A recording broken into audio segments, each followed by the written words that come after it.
Hello and welcome once again to the Comics and More podcast. I'm Patrick Markfort. And I'm Dave Ferraro. And this week we are going to do the Avengers vs. X-Men podcast, which is very exciting. Right now the Avengers vs. X-Men crossover is 5 issues in, and a lot of the various Avengers books and X-Men books tie into the book. So yeah, first we're going to start off talking about Avengers vs. X-Men, the main series. Mm-hmm. There's also a little series called Versus, Avengers vs. X-Men Versus, and that is basically the fights that they don't get to really draw out in the main series because they have to kind of focus what's going on with the plot. It kind of expands on those fights. But we're not talking about that. We're not. Yeah, I might mention it a little bit later, but that's it. So Avengers vs. X-Men, the main mini-series that this crossover centers around, is pretty much what it sounds like. The Avengers and X-Men have a kind of not even really misunderstanding. They both have different viewpoints on a certain subject, which is the Phoenix Force. Basically, the Phoenix Force is making its way toward Earth, and everybody pretty much assumes that Hope Summers, who's been in the X-Men universe for the last 3 or 4 years, is going to be the host for this entity. It's kind of something that's been hinted at quite a bit over the years. And here, pretty much, it's coming for her. It's something that she's been kind of training for a little bit. And now that the Phoenix Force is here, everybody's suddenly scrambling at what exactly to do with Hope Summers. Basically, the X-Men, Cyclops is kind of leading the X-Men at the Utopia site. And recently there'd been a rift between Cyclops and Wolverine. Wolverine is on the East Coast with a lot of the students running a school. And Cyclops is on the West Coast with Utopia in San Francisco with the remaining mutants. So it's kind of fun because Wolverine is kind of towing the line here because he doesn't agree with what Cyclops is kind of envisioning for the mutants at this point.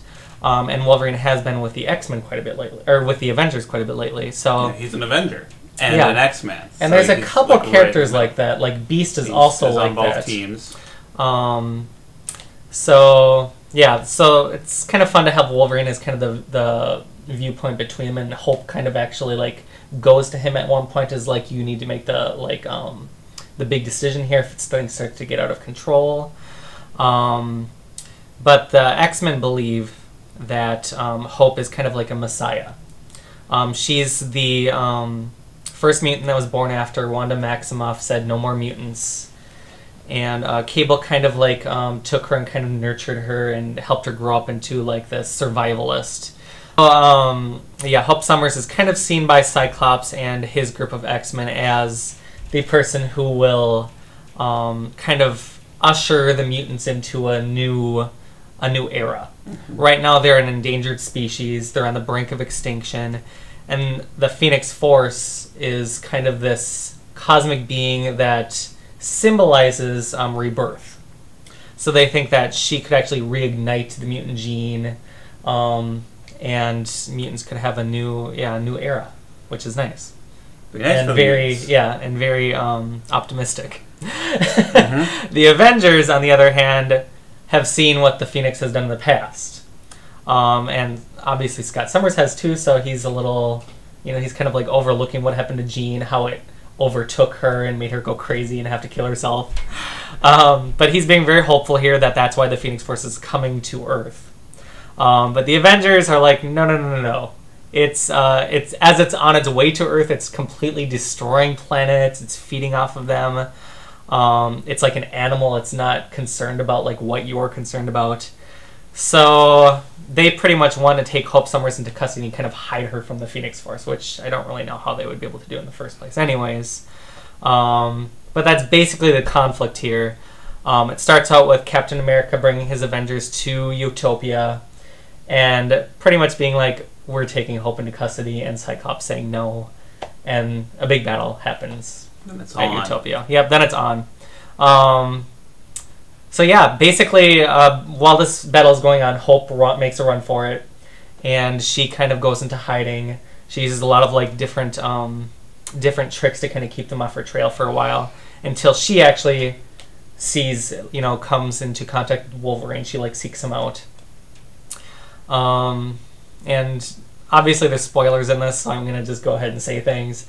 In the end, she wants to go to the blue side of the moon, which is, an echo of the Dark Phoenix saga, where Jean Grey killed herself.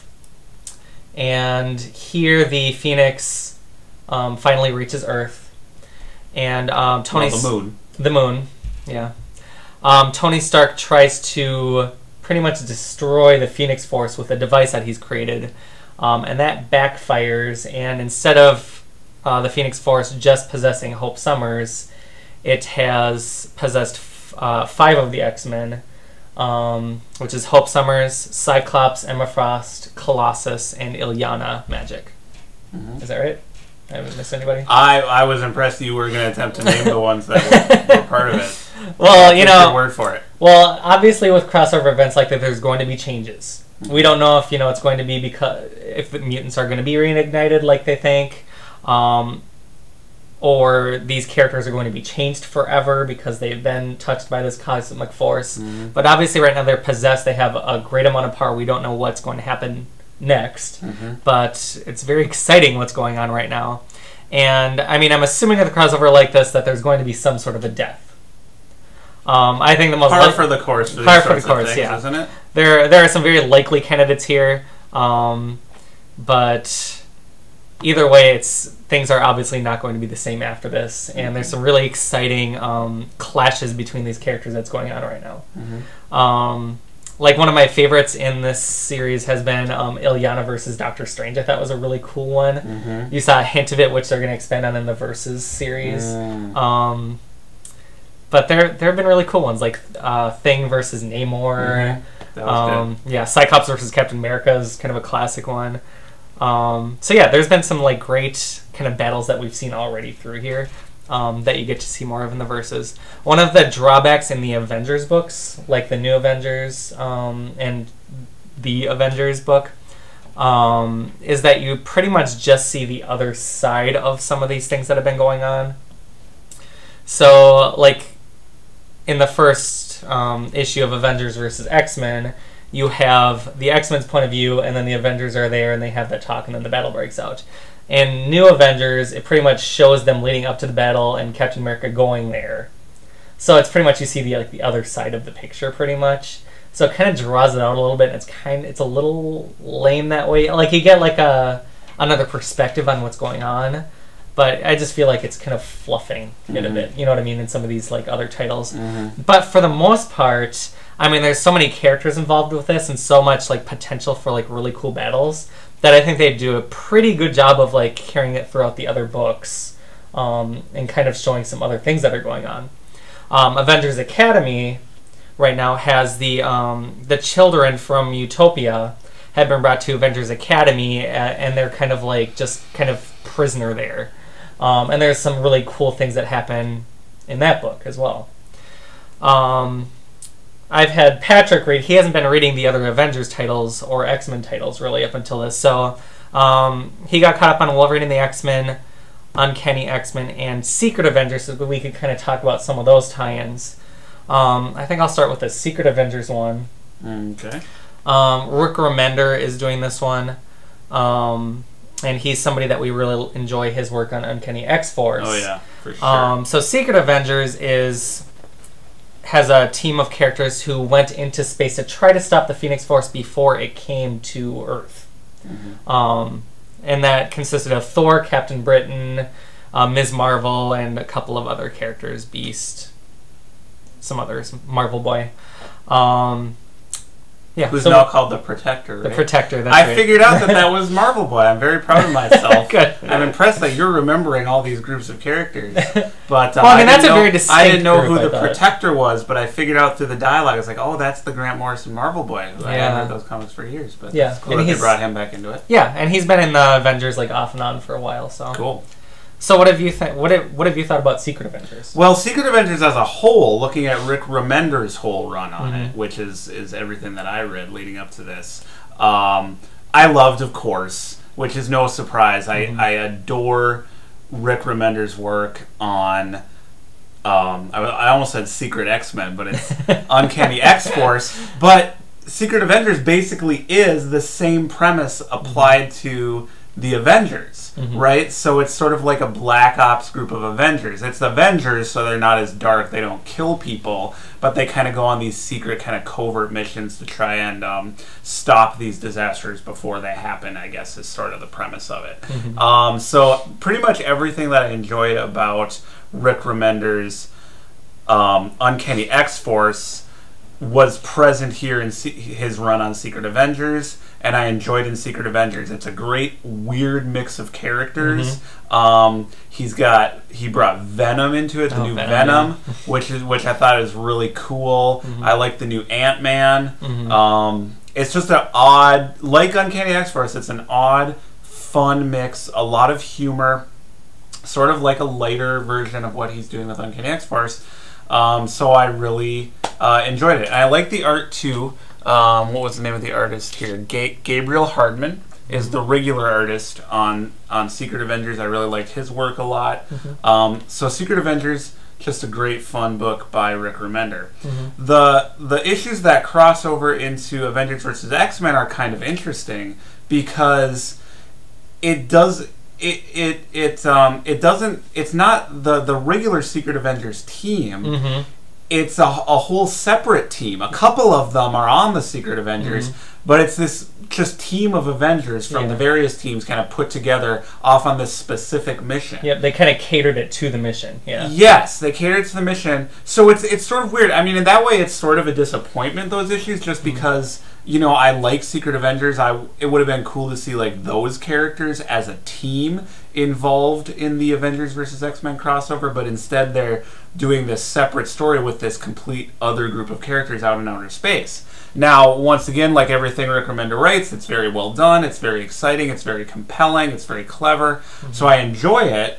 But I think it's interesting because they could have done the storyline that Rick Remender is doing in Secret Avengers for the AVX crossover as a separate miniseries and called it, you know, Cosmic Avengers or something like that. It really has no particular connection to the earlier issues of Secret Avengers. Yeah. So it's sort of odd that they played it that way, but, you know, I guess that's one of the options that they have during these big crossovers, which I tend not to read a lot of this kind of stuff, so it's kind of interesting to me examining it this way.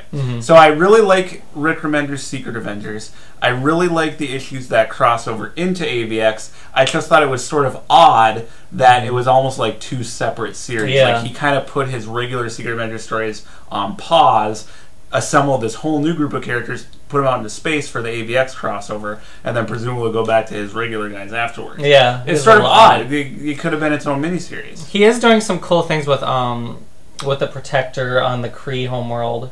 Well, yeah, the big thing happened in this, the return of the original Captain Marvel. Yep, we didn't even mention. So that we haven't had a death, but we've had a major resurrection of a Marvel character. And they're obviously setting Ms. Marvel up to be the new Captain Marvel, since that's a series that's coming up pretty shortly, and we're going to probably see what the origins are of that in this book. So some pretty significant events are going on in Secret Avengers in regards to the whole AVX crossover in the Marvel Universe, specifically the resurrection of Captain Marvel. Yeah.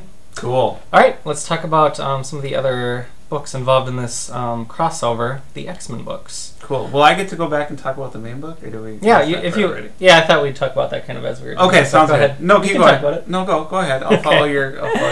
Wolverine and the X-Men. Something I've been reading, you know, for a while. I mean, it's a series that I feel like the first couple issues were a little weaker, but as it progressed, I've really enjoyed the series. I actually am not a huge fan of the regular artist, Chris Bachalo. Yeah. I prefer the fill-in artist, who is Nick Bradshaw. I just feel like it's a lot clearer to follow, like, the action. I'm kind of sometimes it's just hard to figure out what's going on with the stylized art of Bachelo's. So I prefer Bradshaw's. But I feel like Jason Aaron is bringing them to some really cool places. I like that kind of like the intergalactic casino that Wolverine brought Kid Omega to. I like a lot of the supporting characters, like Brew, I think is great. Some of the characters that came up from Uncanny X-Force they're doing interesting things with. And I like Kitty Pryde. And I don't know, like, the whole premise is pretty silly with Wolverine running a school, but I think it works. I like the island. Some of the Hellfire Club stuff doesn't really jive with me as well as some of the other things that have happened in it, but for the most part, I think it's a very strong series.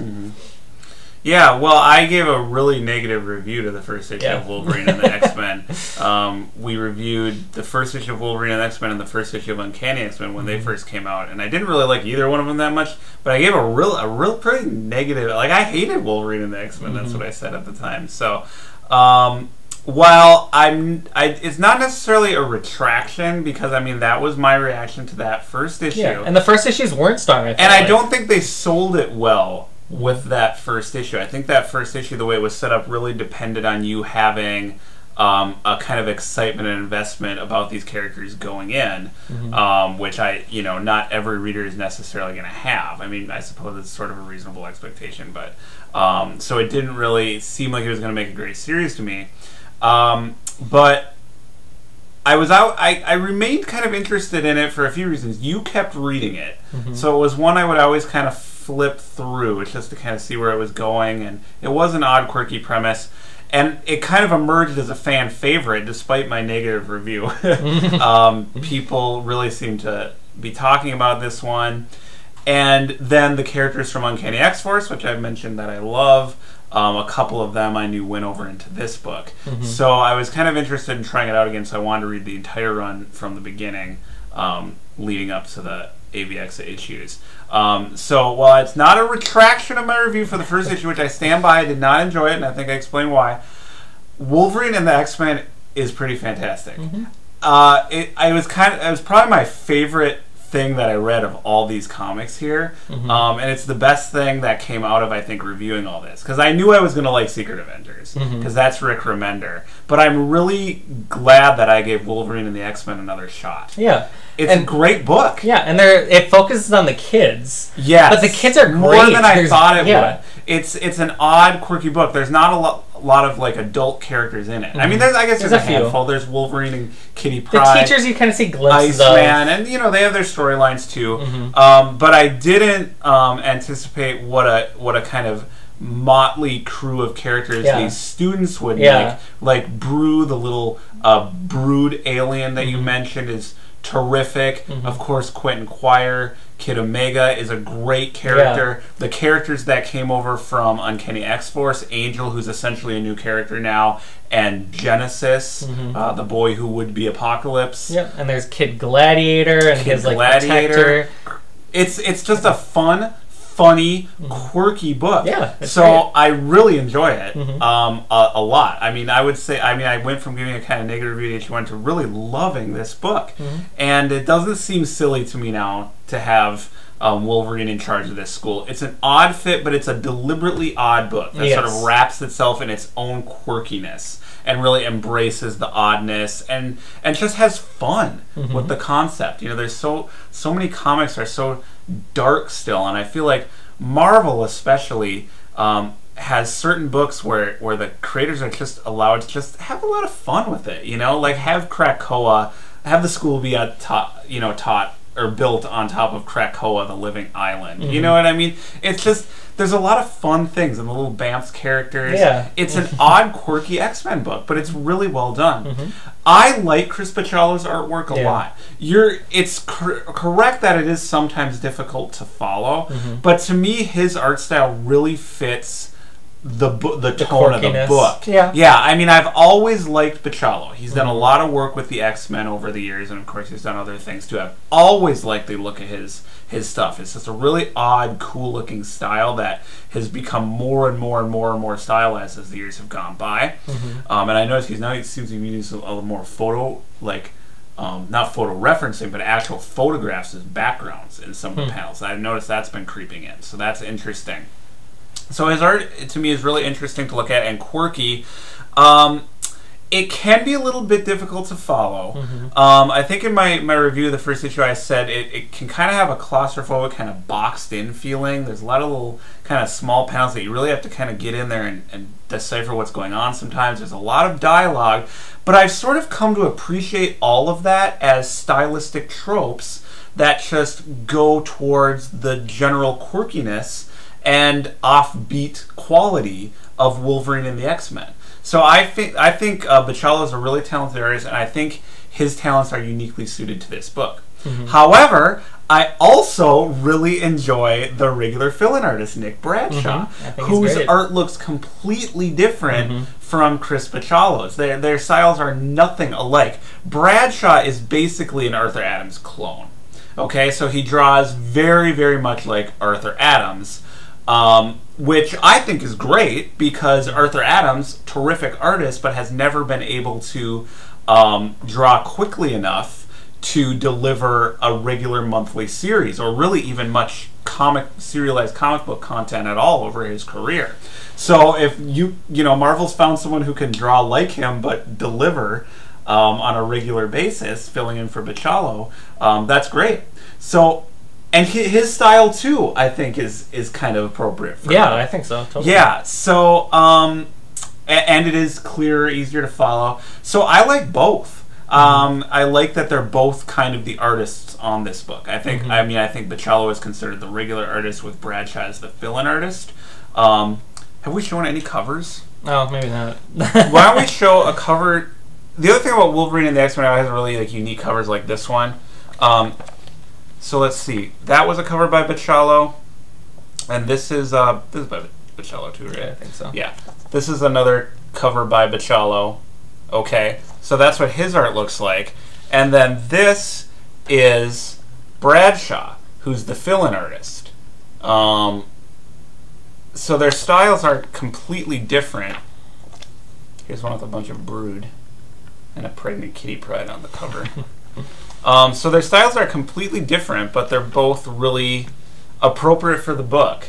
So honestly, I feel like I really have to make the point because I gave this a negative review, but I really have nothing but good things to say about Wolverine and the X-Men at this point, and I highly recommend it to people looking for a cool, kind of offbeat X-Men book. It's a lot of fun. Yeah, I'm glad I'm glad I came back on board too, and I'm going to continue to read it after the AVX crossover.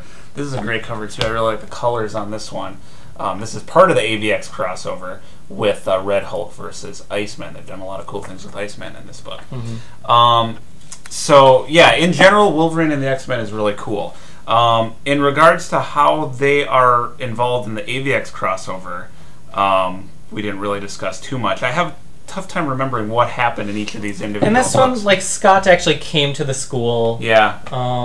Well, a big part of it, as I remember, was Wolverine is at odds with the Avengers. Or no, wait, Wolverine's essentially siding with the Avengers, right? He is. Right, they don't necessarily trust him. Right, and he wants to at first kill Hope, and the Avengers don't want that, but Wolverine and X-Men was about Wolverine was kind of thinking that the rest of the faculty in his school, Iceman, etc., and Rachel Summers, are going to kind of have his back, but they're like, no, we're Team X-Men. So I think a lot of the AVX stuff in Wolverine and X-Men involved kind of the rift within the Jean Grey school. Yeah.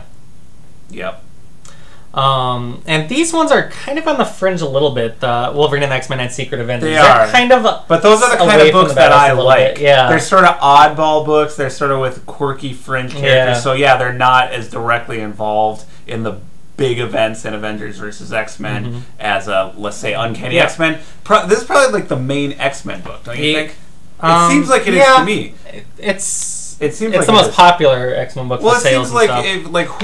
This is the X-Men. This is the big team. Yep, the Extinction team that they established. This is the team Magneto, Cyclops, Emma Frost. These are the guys that confronted the Avengers that kicked off this whole thing. I mean, this is like the main X-Men book. Yeah, and this has Kieran Gillen, who I'm a big fan of. He's brought a lot of his sword stuff into this book. With Agent Brand, and I forget the name of the robot guy in this, but he's really cool. I like him. The bad guy? Yeah. His name is Unit. Come on. You gotta change that name, dude. They would not get 2 pages into Wolverine and the X-Men before they made a joke about that, but of course nobody even snickers in Uncanny X-Men. Well, he has also a very phallic shape. Yeah, come on. But this one really... it does have more hope is a big part of this book, right? So you get to see a lot of what's going on. That's Unit on the cover there. leading up to the Avengers versus X-Men, and more of the stuff that's happening in Avengers versus X-Men crosses over with this title. Right. Like a big battle like Thing versus Namor. Yep. I know you're not a huge fan of Uncanny X-Men. Yeah, I gave Uncanny X-Men a pretty negative review of the first issue too, and I didn't read the whole run of it like I did for Wolverine and X-Men. I just read the kind of relevant crossover or leading up to stuff crossover, and a few leading up to it. So, but it you know, I think it's funny at the time I think I liked Uncanny X-Men a little bit better than Wolverine and the X-Men, just based on those first two issues. Because Wolverine and the X-Men seemed very odd to me. Uncanny X-Men was okay. There was nothing special about it. It's more traditional. Now, Wolverine has kind of turned in my estimation. It's still very odd, but I've appreciated the oddness, the quirkiness, the fact that they are doing something different and actually has worked. Uncanny seems to me it's remained just okay. I mean, it seems to be a well-constructed X-Men book. So I think it's probably so much of what I admired about this whole crossover was the editing. And the choices made by the publishers and the editors. I think they're really smart at Marvel as far as giving the fans what they want. Oh yeah. So it makes sense to me that this is kind of the sister book to Wolverine and the X-Men. Like, Wolverine is the quirky, it's got the odd art style that probably a lot of superhero fans don't like. You know, it's got the odd premise, it's more humor based, it's got, you know, kind of Q-list characters, these children with odd quirky powers, strange stories. It makes sense to me that the sister book Uncanny X-Men is more straightforward. So it's probably important for Marvel to have a book out there like that. The art style is, I mean, I would say it's a little bland, but it's well done. It's kind of classic, super heroic. So to me, there's nothing particularly interesting about this book, but there's nothing particularly poorly done. It's just kind of an X-Men book. Yeah. Competently executed. But I did enjoy a lot of the AVX stuff. A lot, especially the Namor Thing fight. Yeah, that was cool. And it had a funny punchline, like a joke at the end. You know, what was it? Remember they were fighting, and there was that they were fighting in what do they call it, Tabula Rasa. Yeah. And there was that Tabula Rasa alien or whatever observing them, and he was trying to figure out why they were fighting. And he's like, "Oh, it must be a mating ritual." It was really funny. It was good. It was good. So it's not. It doesn't seem like I said. I can't. I don't feel like I can judge Uncanny X-Men as a series. To me, there's nothing that seems really exciting about it. The most interesting thing about Uncanny X-Men as a series to me seems like it would be the fact that people like Magneto and Namor are on the team, who are characters you don't usually think of as X-Men. But from what I've seen, they don't really do much with it. It's all played just very straight. Well, when there was the big rift between the two teams and Wolverine left to the other coast, I mean, Cyclops was like pretty much begging like Storm to stay with the team because he's like, "Look who you're leaving behind. You're leaving Magneto, Namor, right? Yeah, we're all Emma Frost. It's all super villains. Yeah, yeah. But do they do anything interesting with that throughout the series? It seems like Magneto's just he's Cyclops. boring. Magneto is kind of boring in it. Cyclops. I mean, you think the Cyclops is almost like a villain at this point. Cyclops seems a bit like a religious. He's very very hardcore. Like he's like aren't you more he's like fighting for them. Like, aren't you more on the Avengers side in this whole thing? Like, don't they seem to have the more reasonable argument? Cyclops seems like a little... It's a little far-fetched. I mean, he's being very optimistic about what's going on, but I don't know. I'm kind of rooting for the X-Men a little bit, though. Well, we'll see. Yeah, we will see. So what do you think about the Avengers versus X-Men crossover altogether? Like, what do you think about the main book? Well, I really enjoyed the main book. I think it's great that, you know, the premise of the series is fairly basic. Yep. You almost needed a basic premise with all the characters involved in this. Yeah, so you've got, you know, the Phoenix coming to Earth, presumably to inhabit the body of this otherwise innocent teenage girl. And these various superheroes, you know, tackle this problem, this complex moral dilemma with, you know, potentially major political ramifications in the only way that they know how. By punching each other really hard in the face, right? So it's like you've got this really basic premise that's an excuse for essentially a big brawl. And they have the best possible artist they've chosen to illustrate this, which is John Romita Jr., who's just a great artist. He's really one of the best artists working in the mainstream, I think. And he's particularly good, I think, at drawing superheroes beat up, which is why he was a perfect artist for Kick-Ass too. Okay. But I think I've always thought that about him. Like in Spider-Man stuff, like he draws really good superheroes when they're like bleeding and their costumes are torn and they're bruised. He draws really good beat up superheroes. So, and that's what Avengers vs. X-Men is about. It's about superheroes beating people up and superheroes getting beat up by other superheroes. It's just a lot of violence, and it's wonderful, and I love it. So I did enjoy AVX.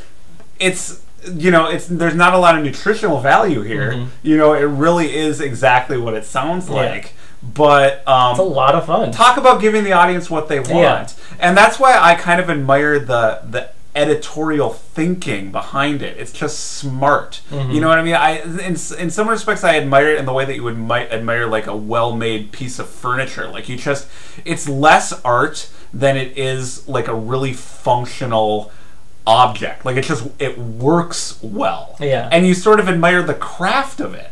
You know what I mean? Like, you know, they had a point in the story where Hope created kind of sensor duplicates of herself, so that the psychics and things who were tracking her would think, well, we can't tell where she is because of this trick she's pulled with this future technology that Cable taught her. So she's either in one of like this handful of areas. Yeah, and it's really cool. Yeah. So okay, that's brilliant. Savage Land, right? Yeah. So that's brilliant. So then okay, that's a vehicle to tell stories in other books. Yep. So it's like, oh, okay, that's really smart, right? Like you can see how this is all going to play out. So it's very well coordinated. It's very well constructed. You said the Avengers books are a little repetitive if you've already read AVX, but the stuff that I read, like Secret Avengers, Wolverine and the X-Men, and Uncanny X-Men, seem to really complement each other and all kind of fill in pieces of the series. The AVX book itself does a really good job of staying pretty focused on Cyclops and Wolverine. The big and major conflicts. And all the other characters are there in the background, all very well drawn by John Romita Jr., but you know that their stories are playing out in these other books. I feel like past crossovers with Marvel, like Dark Reign, Secret Invasion, it felt very padded out, and they had really good like premises, but the actual execution of it wasn't very exciting. I wasn't very invested in it. It's just like the focus and the simple premise and just how it is coordinated throughout the other books. I feel like they've done like a really good job, and they make it exciting week to week to find out what happens next. So this is like probably the best crossover I've seen in the last like decade. Well, now since I don't really follow these crossovers, and this has been the big thing in comics the past several years, these big summer crossovers. My impression is that Civil War, which happened a while back, which seems overtly similar to this in a lot of ways, in that it's a simple premise, and it had two groups of superheroes pummeling each other. My impression is that was the most successful. It seemed like fans responded more to that one, and Marvel has been kind of chasing that success with some of their other crossovers ever since. Is that an accurate take, do you think? I would say so. I mean, that was probably one of the the best of the crossovers before this one. And it had and I think people really like ramifications, and that had a lot of ramifications. Well, for sure, we know comic book fans are constantly having to be reassured that yes, this will matter and all that kind of thing. Exactly, and they did some cool things with the 52 state or the 50 state initiative and stuff like that. And Dark Avengers, which is just always a cool premise, came out of that. And Thunderbolts, they like reinvigorated that franchise. So it seemed like that was the last one that people really liked, and then the other ones have been successful to lesser degrees. So maybe the constants are simple premise that people can just really easily understand, and superheroes fighting each other. That's something that people like to see. And this is something you can carry over into other books, like in other crossovers that may be like forced. You know what I mean? To kind of fit into what's going on. Right. This one, it really like makes sense for each of the books. It's like, and they can have their own directions in each of the books. They almost have to address it or work around it in some way, but it feels organic to the whole thing. I mean, I guess I don't know. It's hard to say how I'd react. Like, especially if I was reading Secret Avengers and I wasn't reading and I didn't care about Avengers versus It's still X-Men. a cool story in and of It itself. It is a cool story in and of itself. So yeah, I don't know. For the most, I mean, I would say all of the comics that I read here, including Uncanny X-Men, which I don't think I would love as a series, these are all good comics.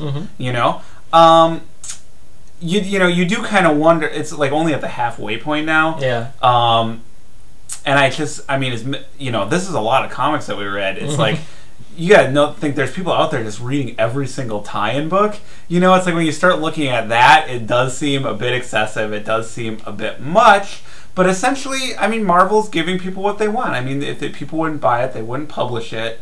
And, it's not redefining the genre. It's not reaching for literary greatness. But if you want to see, like, well-executed comics, that deliver on exactly the level you would expect a comic book called Avengers versus X-Men to deliver, Marvel really pulled it off. And there's something really admirable about that. I had a blast reading these. Yeah, it was great. I don't know that I'm a better person for it. I may have forgotten some important things I used to know, trying to remember all of the different characters and the different incarnations of the teams and things. But I had a good time. And I think Avengers versus X-Men is a huge success, and a lot of it, just to throw the conflict out there a little bit, a lot of what goes down in these comics, I think, shows what I like about Marvel over DC, is that they have a sense of fun, and yeah, they have a sense of fun. They're not afraid to laugh a little bit. There's the comics are funny. There's serious things going on, but it's just entertainment. They're good entertainments. So I liked them, and I think too, like, we originally thought we would talk about the Avengers movie a little bit. We really like the Avengers movie. Spoiler, but. They kind of work like the Avengers movie did. It's like it kind of delivered exactly what it said it was going to deliver. It did not transcend its genre. It embraced its genre, right? And I think when hopefully people go into comic book stores, but certainly when these Avengers versus X-Men comics are collected as books, I really think they'd be great things to point people to who saw the Avengers movie and are now like, what should I read? Because the premise is simple enough. Even though there's so many characters involved, and yeah, there's going to be consequences to the continuity, the premise is simple enough that a civilian, not someone who's not immersed in comics, seen the Avengers movie, could understand it if there's someone who wants to, take a look at mainstream comic books. I actually think it's going to be a really great opportunity for people because it's different enough from what they see in the movie that hopefully they'll be kind of intrigued by it. And even if you're someone like me who I know the Marvel universe well, and I'm reading more and more and more as we do these podcasts. I'm becoming more invested in it. But the last few years, I don't know the intricacies of everything, but they do a good job in Avengers versus X-Men of taking really big concepts that nearly every comic book fan is at least familiar with. Like the Phoenix, right? That was really smart to make that the heart of the conflict. And so story moments like when they said, okay, we need to go to the blue area of the moon, you get a little chill if you're any kind of a comic book fan that's even passingly familiar with X-Men comics. Like the bad things happen with the Phoenix on the moon. You know what I mean? So I like that kind of stuff. It's just it's a big stupid summer crossover that really works on every level. So I think it's great. I hadn't been reading it, so I got caught up for the podcast. I'm glad I did. It's really enjoyable. So if people haven't been checking it out, I definitely encourage them to check it out. And I am wasting all my money on every single time. Oh, you're getting every single one? Yeah, I'm getting versus, I'm getting all the Avengers. Yeah, I was wondering about. But it's a lot of fun. I don't know. You don't? There's not a point at which you're this is enough with it. Some of the Avengers titles, like I said, New Avengers and Avengers, do have that repetitiveness a bit in it. Because, even this seems... Even now, I'm like, we're only at the halfway point. Yeah. You know what I mean? It's like... Okay, at the end of the day, it is just the Avengers fighting the X-Men, which used to happen in a single issue, right? So it seems to me like there's got to be one tie-in book too many. Yeah. I don't know. They haven't hit that saturation point, though. Well, I mean, I feel like the Avengers, they could be doing something different with the new Avengers But you'll keep buying Avengers. But yeah, I'm going to keep buying them, so. Cool. Well, hey, I mean, this stuff was all good, so, you know. I'm not going to hate on any of the Avengers versus X-Men stuff. Exactly. So, yeah, check it out if you haven't already. Who will win? A lot of fun. Yeah, who's going to win? What's to come? We'll find out, I guess. Yep. Well, thanks for tuning in, and we will see you next time. Bye.